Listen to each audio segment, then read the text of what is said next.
Welcome to the show, everybody. So today we're going to be putting the cylinder head together, and you can see I already have 15 of the 16 valves in, and we're going to show you everything involved with putting this together. So to put everything together, we need a valve, spring, retainer, a valve rotator. I don't know if you know this, but the valves actually rotate whenever they're in the head. We're going to need a valve stem seal and the keepers. There's two of those, so they're split in half. And then sometimes you can use these little tools here that slip down over the valve to help you guide the valve stem seal on. We're not going to worry about that today. We'll show you how we're going to do this. Normally what I would do is each step I would do all the valves. Like for instance, I would after cleaning everything and cleaning all the valves, cleaning the cylinder head, I would go through and I would lap all the valves in, and of course everything would be clean. And we want to keep the intake side on, intake hardware on the intake side and the exhaust hardware on the exhaust side, because the exhaust side runs a lot harder. For instance, if you ever break an exhaust valve spring, they always tell you to take an intake valve spring and put it on the exhaust, and then put the new one on the intake side. The theory being that because the exhaust side runs so much hotter, it would be a little bit stressful on a new spring. I don't know how that would work if you were replacing all the springs. I guess they would all start from zero. But anyway, that's an old mechanics trick that I was taught. So everything that I'm showing you here now, basically learned back in high school whenever we had our basic engines class. So it's all real basic stuff, and it's stuff that you can do at home for sure. Now, besides the hardware for the head, we're also going to be using some Lubriplate,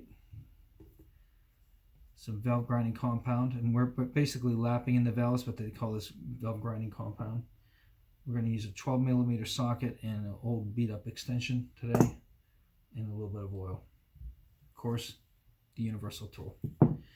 So first thing we want to do is get the valve in the head, but before we do that, we want to put a little bit of the valve grinding compound on there. And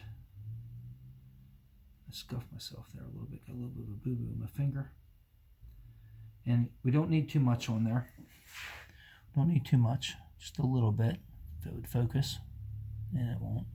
Just a little bit on there, don't have to go crazy. Very carefully place that in the head. All right, now then kind of eye this up here so you guys can see what we're doing.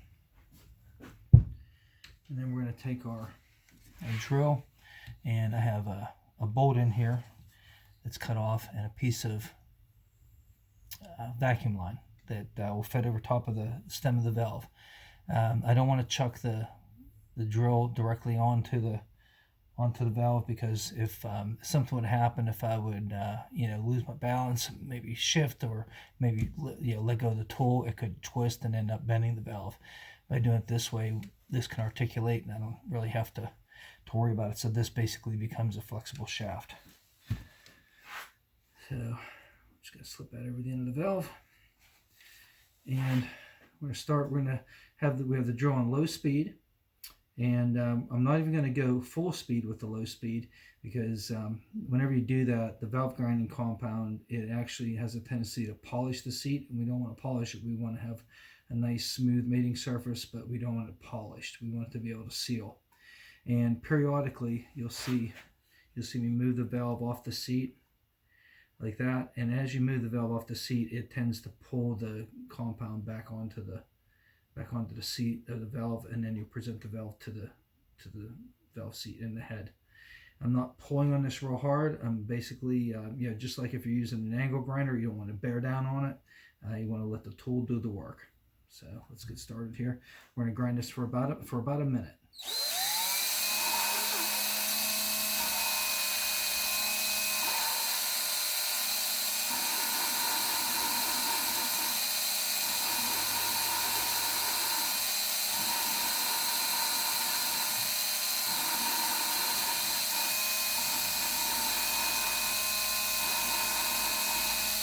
We're going to move this so you can see. the valve moving. See there? Right.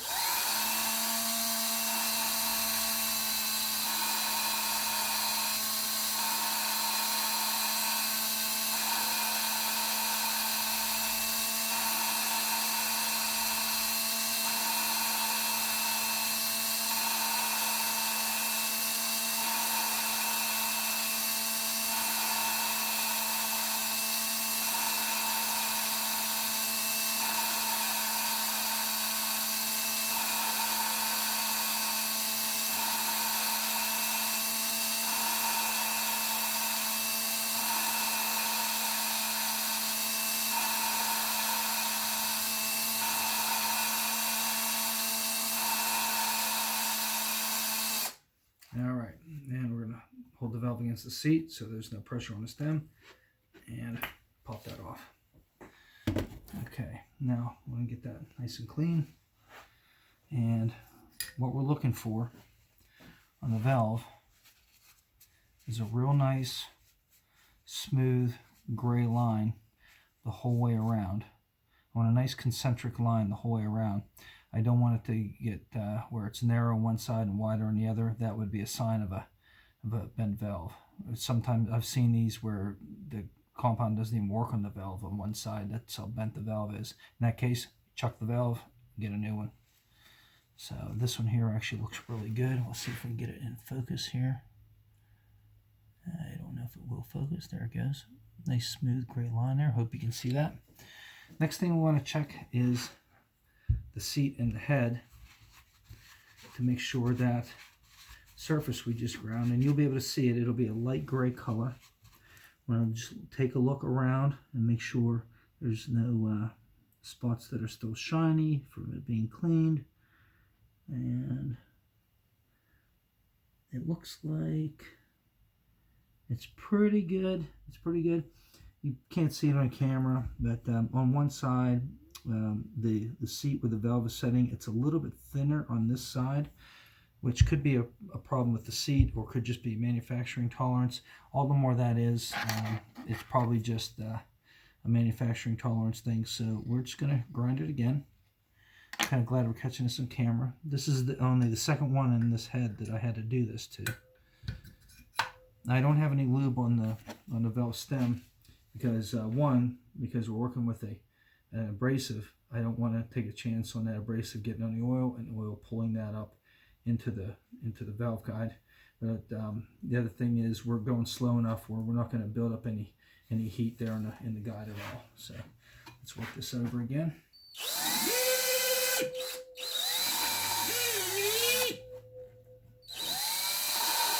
we go.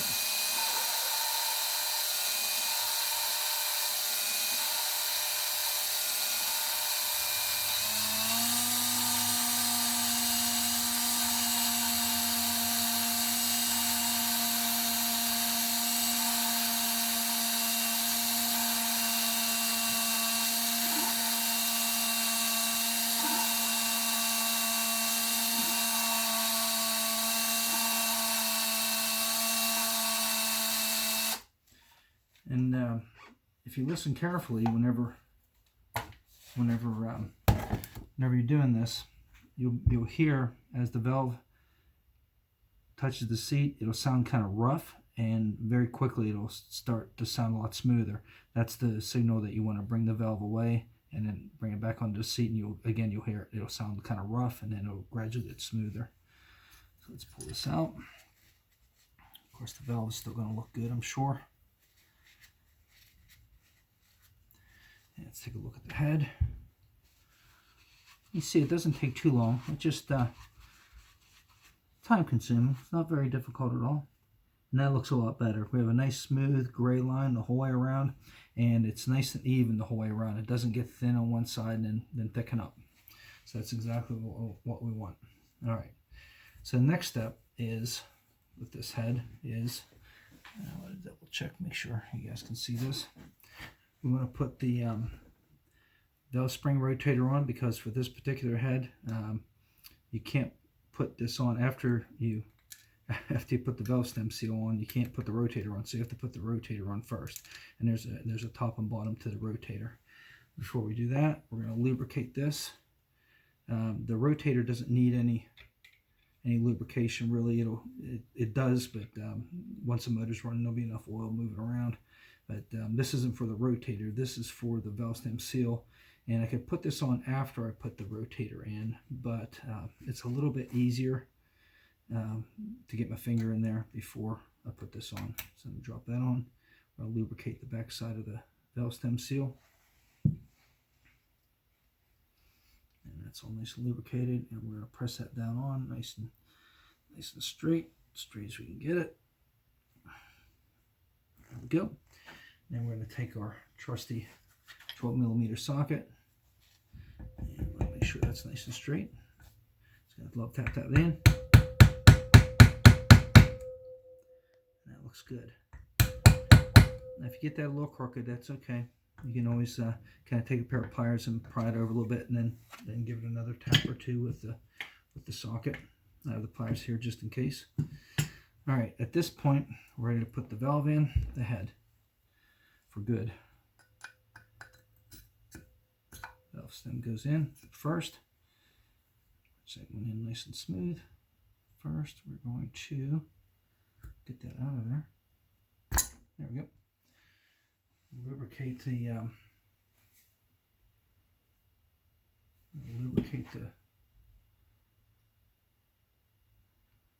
the stem of the valve. And look here. We had an accident with our valve stem seal. Or did we? There's a little, okay, yeah. There's a little spring that goes around the top of the valve stem seal. For some reason that popped off. So just kind of snapped it back into place, so we're good to go. I think it snapped off whenever I pulled the valve out. So we get that lubricated, and all that's for is just to make sure that this doesn't gall it into the valve guide. There we go, and that'll supply a little bit of lubrication on initial startup. There we go. All right, now from this point, I'm going to turn this little guy around, and I want to make sure you can see. Yep, it looks like you can see okay. This is good. Make sure, since we moved that, yeah. I'm just going to place our spring on, a retainer, and the retainer will help hold that in place. And we're going to use our valve spring compressing tool. And what I like to do is place it here on the retainer, and then slowly bring the other side of the tool up against the bottom of the valve. Make sure it's centered on the valve, and then just press it down. And we're going to take a little bit more of our lubriplate, place right there, and it's not really necessary for anything other than to hold the keepers in place. So there's a little groove in the top of the valve, and a little ridge there that sits in that groove, and these are tapered, so it's like a swedge fit whenever we let this go. And then we're going to wipe that excess off, and we're going to take our hammer and just give it a few love taps. Make sure that's seated. If there was a problem with that, hopefully that would come apart now rather than dropping in the motor. Now, this being GM motors, I like to use a straight edge across the top of the valve stems, and that looks pretty good. Now, if that was on there, if it was rocking, or if I'd see like a big gap in between one stem and another, it could be possible that the keeper is not in correctly. And the last cylinder head that I put together, I actually found that after I assembled it, and yeah, went ahead and took that valve out, took the retainer off, used the tool, compressed the spring, took the retainer off, and redid everything, and then measured it again, and it was really good. So there it is. Each one of those steps would have been done individually. Of course, we would have lapped all the valves, and then we would have installed all the valve stem seals, and then we would have put all the valves in. But wanted to do everything start to finish here on this one to show you all the different steps rather than making a bunch of different videos with all the different steps. We just show you that in one video, and you can see how easy it is. So this is something you can do at home, and not very difficult at all. But this little guy is ready to go. Oh, there is one thing we have to do. We have to check it for integrity. We're going to use our brake clean. In the old days, we used to pour water into the port and check and see if it was leaking. Water is a lot thicker than brake clean, so if it will seal with brake clean, it'll seal anything. So we spray a little bit of brake clean in there. I'm going to tilt it to get it around the valve, and then we're going to flip the head over and look, and we're looking for any kind of trickle, any trace of brake clean, and there was absolutely nothing. So we know those are sealed up beautifully. So this head came out great. If you like what you've seen here, and you want to tune back and see this little guy go on the motor, go ahead and right down there, hit the like and subscribe. Thanks for watching, guys. See you next time.